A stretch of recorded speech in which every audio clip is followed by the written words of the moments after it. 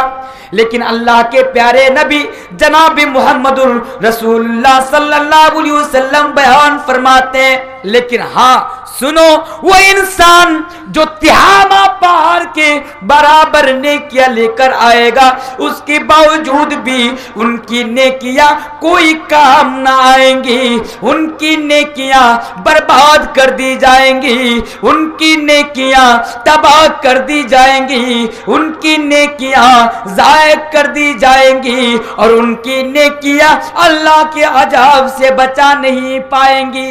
اللہ کے عذاب سے بچا نہیں پائیں گے، لیکن صاحب کے پاس بہت ساری نیکیاں ہوں گی.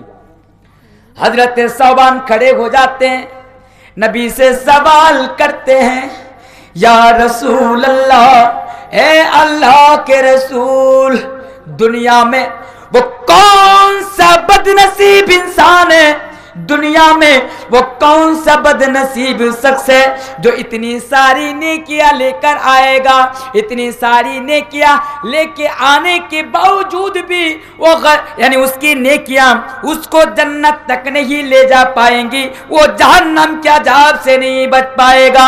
اللہ کے نبی ذرا بتائیے کہ وہ بد نصیب انسان کون ہے؟ تو اللہ کے پیارے حبیب جناب محمد رسول اللہ پڑھیے صلی اللہ علیہ وسلم نے بیان فرمایا، وہ ہوگا، کون ہوگا؟ وہ ہوگا جو لوگوں کے سامنے نماز بھی پڑھتا تھا، روزہ بھی رکھتا تھا، سب کچھ کرتا تھا، لیکن وہی